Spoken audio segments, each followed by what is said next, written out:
ओम शांति। प्रजापिता ब्रह्मा बाबा की वाणी 24 अगस्त 2023।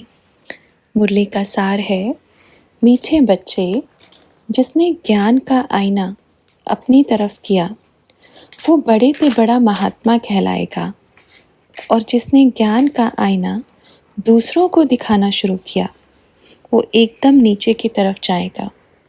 अपनी शक्ल देखो, अपने आप को देखो, अपने आप को देखो, बस अपने आप को देखो। ये सबसे बड़े ते बड़ा ज्ञान है, यही सबसे बड़े ते बड़ा आईना है। ओम।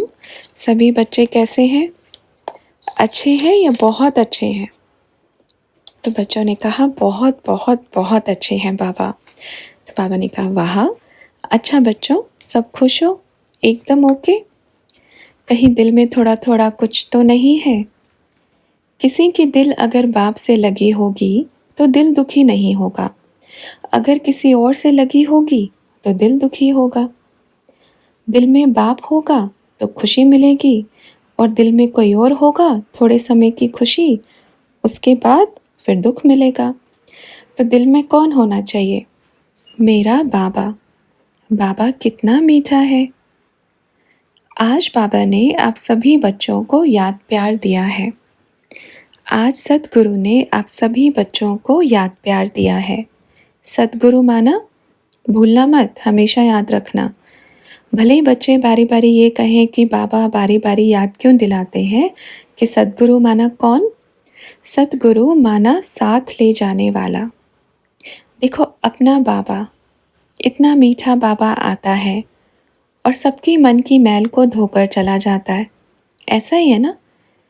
सबके मन में जो भी थोड़ा थोड़ा चिपका हुआ होता है, किसी में ज़्यादा किसी में कम, सब साफ करके चला जाता है। फिर अगली बार आता है, फिर से बच्चे मैले मिलते हैं, नहाते ही नहीं हैं। बाबा हर 15 रोज़ में हर हफ्ते अच्छे से रगड़ के नहलाने आता है, फिर मैले हो जाते हैं। अपने आप तो नहाते ही नहीं हैं। कैसे नहीं नहाते, जबकि सबको लक्ष्य सौंप दिया हुआ है ना? सबके पास में है या नहीं है? किस किस के पास नहीं है लक्ष्य सौंप? लक्ष्य माना क्या? कौन सा लक्ष्य? बाप समान बनना। लक्ष्य माना बाप समान बनना। और साबुन भी देते हैं ज्ञान योग का कि रगड़ रगड़ के नहाओगे, अच्छे से मैल उतरेगी तो लक्ष्य प्राप्त होगा। कौन सा लक्ष्य? नर से नारायण बनना और नारी से लक्ष्मी बनना, यही लक्ष्य है ना। कौन से बाप समान बनना? देखो, शिव बाप समान तो मेजॉरिटी सब हैं। शिव बाबा कौन है? आत्मा स्टार है ना? और आप सब भी कौन बैठी हो? आत्मा बैठी हो, तो बाप समान है ना। बस बुद्धि योग कहाँ फंसा है?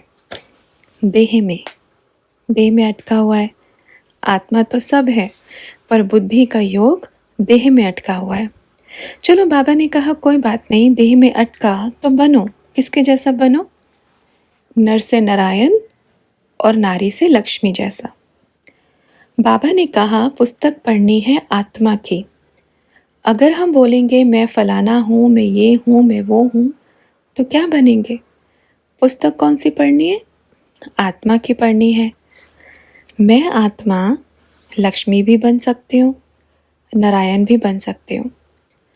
कोई बच्चियाँ या बच्चे बोलते हैं बाबा अगला जन्म बस नारायण का दे देना, बाकी भले लक्ष्मी का दे देना, बस एक दे देना। काफ़ी बैठे हैं। अच्छा, तो बाबा ने क्या कहा? लक्ष्मी नारायण लक्ष्य बनना कैसे है? आज की दुनिया में लक्ष्मी नारायण की पोशाक किसी को पहना दी तो क्या होगा? पूजा शुरू हो जाती है। पर जब वो नारायण की ड्रेस को निकाल देगा तो कौन पूजा करेगा?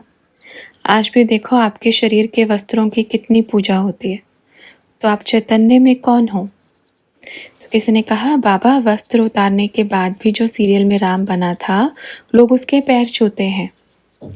बाबा ने कहा पर वो सम्मान तो नहीं मिलता ना। आप एक अपना गेटअप चेंज करो, उसके बाद अपना पेंट कोट में आ जाओ तो, है ना? वो तो होता ही है, क्योंकि उन्होंने ऐसा करेक्टर प्ले किया है, ऐसा बनाया है। तो ये हमेशा याद रखो कि मैं आत्मा हूँ। आत्मा बन के मुझे परम धाम जाना है, और उसके बाद सतयुग में आना है। कोई कोई बच्चे तो कहते हैं शिव बाबा थोड़ी सतयुग में होगा या शिव बाबा थोड़ी वर्षा देगा। किन्हीं किन्हीं बच्चों के मन में शिव बाबा के प्रति क्या भावना बैठी है। तो बच्चों ने बाबा से पूछा, आधा कल्प ऊपर बैठे रहते हैं बाबा, लेकिन बाबा ने कहा था कि पूरा सारा कल्प साथ में रहता हूँ। अब ये बड़ा कन्फ्यूजन है, थोड़ा बता दीजिए। तो ब्रह्मा बाबा ने कहा, कन्फ्यूजन क्यों है? बीज कभी वृक्ष का साथ छोड़ता है क्या? आप बताओ। बीज है ना, आप वो वृक्ष कितना भी बड़ा हो जाए, बूढ़ा हो जाए, पर बीज उसके हर चीज़ में गया हुआ है। बीज ने कभी जब वृक्ष का साथ नहीं छोड़ा, अगर बीज ही नहीं होगा तो वृक्ष कहाँ से निकलेगा? निकलेगा क्या? बस फ़र्क क्या है कि आपकी याददाश्त गुम है, आपको मालूम नहीं है। क्योंकि अगर आपको याद आ जावे कि आप गिरती कला में जाने वाले हैं, दुखी होकर के फिर से बाबा को बुलाने लगेंगे। अगर हम कहें बीज से वृक्ष अलग है तो ये गलत है। इसलिए मनोवृक्ष क्या होता है? बीज जब छोटा होता है, नन्हा मुन्ना, तो अब क्या होगा? बीज साथ रहेगा या नहीं रहेगा?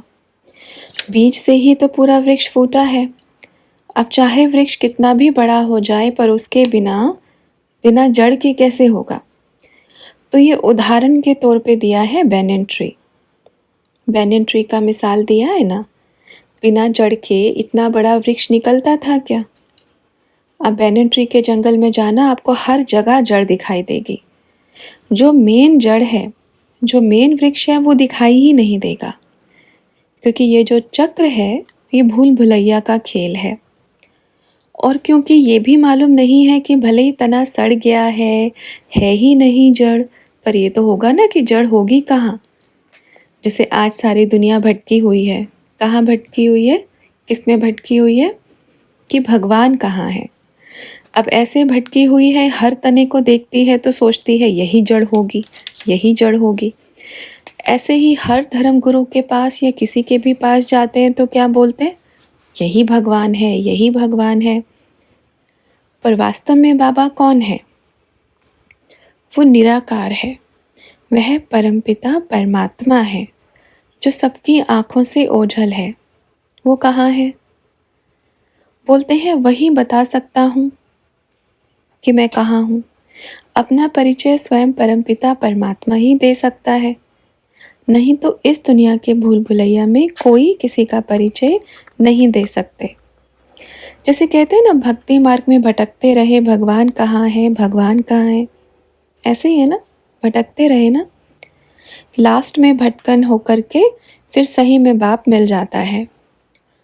और मिल करके जिनको सच में प्रेम था, प्यास थी और बाप के प्रति समर्पण था, उनका तो होता है कल्याण। समझ में आया?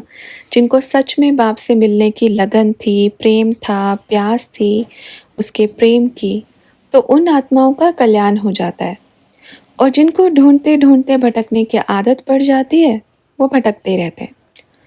उनको बाप भी आकर के बोलेगा ना, बच्चों मैं आपका कल्याण करने आया हूँ, वो नहीं मानेंगे क्योंकि उनको भटकने की आदत पड़ चुकी है। वो और भी खोज रहे हैं, और भी खोज रहे हैं, और भी खोज रहे हैं। नहीं नहीं, यहाँ भी सही लगता है, यहाँ भी करेक्ट नहीं है, यहाँ परफेक्ट है, नहीं यहाँ परफेक्ट नहीं है, और कोई होगा। अरे इससे बाबा क्या करेगा फिर? और तो और बच्चों को मालूम भी होता है कि बाबा है, उसके बाद भी विनाश काले विपरीत बुद्धि, उसके बाद भी भटकते हैं और सबको बोलते हैं हाँ हमें तो पक्का निश्चय है बाबा आते हैं, पर दिल से आवाज़ नहीं निकलती, निश्चय नहीं होता। तो बाबा ने क्या कहा बच्चों?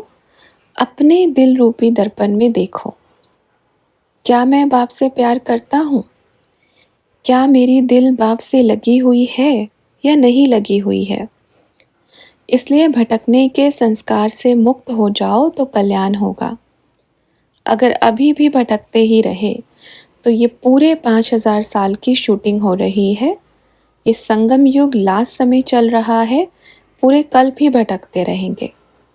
अभी भटकना बंद नहीं किया, अभी नहीं टिके तो पूरे कल भटकते ही रहेंगे।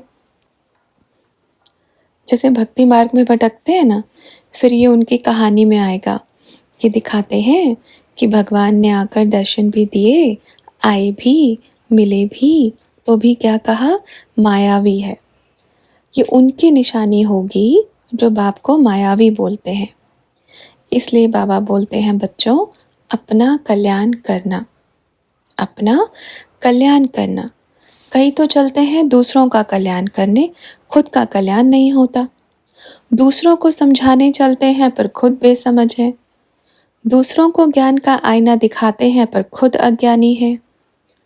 दूसरों को बोलते हैं बाप को याद करो, पर खुद पर चिंतन, पर दर्शन पर में अपना समय वेस्ट करते हैं। तो इसको क्या कहेंगे? बाबा ने कहा, पुरुषार्थ में पहले मैं, और जो अपनी बुद्धि से दूसरों का भी अकल्याण करते हैं, उन पे भी बोझ चढ़ता है, उन पर भी पाप कर्म चढ़ता है। और बाबा किसी का खाता नहीं बनाने वाला। कई बच्चे तो बोलते हैं, ये तो बाप है ना, ऐसे कैसे बोल सकता है। अभी तो सिर्फ बोल रहे हैं, ये तो सिर्फ बोल रहे हैं, वतन में जाकर साइलेंट हो जाएंगे, बोलेंगे नहीं, सिर्फ करेंगे। उस समय तो बाबा अपने रूप में होगा, उस समय तो शिव बाबा का बड़ा अपना रूप होगा। फिर सारी सीन दिखाएंगे, सारी सीनरियाँ दिखाएंगे यहाँ की। सब सीनरियाँ ये देखो कि कितना समझाने मिला था, कितना प्रेम मिला, लेकिन अपने अहंकार में, अपने क्रोध में आकर के अपने जीवन को ही सत्यानाश किया, खराब किया। इसलिए इस बात का अपने ऊपर कोई फर्क नहीं। आप ये नहीं कहना कि हमें पहले नहीं बताया, इसलिए आज़ाद है। ये शब्द नहीं निकलना किसी से, चाहे किधर भी बैठे हैं, कहाँ पर भी, ये शब्द नहीं निकलना कि बाबा आपने क्यों नहीं बताया, हम तो बुद्धू थे, आप तो समझाते। इसलिए बाबा बार बार बोलते हैं, चेकिंग करो अपनी, और अपने आप को चेंज करो, परिवर्तन करो, क्योंकि परिवर्तन नहीं होगा तो क्या होगा। अच्छा, कई बच्चे सोचते हैं हम एकदम राइट हैं, कई बच्चे बाप के सामने भी हम एकदम राइट हैं, हम सब कुछ जानते हैं, हमें सब कुछ मालूम है। पर बाबा ने क्या कहा, बाप बेहद का है, आप क्या जानते हैं? अगर जानते हैं तो अपने आप से पूछो, मैंने कितनों का अकल्याण किया है और कितनों का कल्याण किया है। अगर किसी को भी अच्छी टचिंग मिलती है या अच्छा ज्ञान की प्राप्ति है या अच्छा सोच रहे हैं, तो सिर्फ वो अपने लौकिक तक सीमित नहीं रहेगा।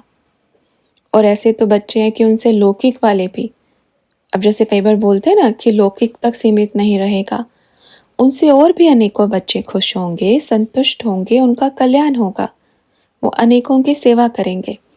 तो अभी अपने आप को चेक करो कि मैंने कितनों का कल्याण किया है और कितनों का अकल्याण किया है।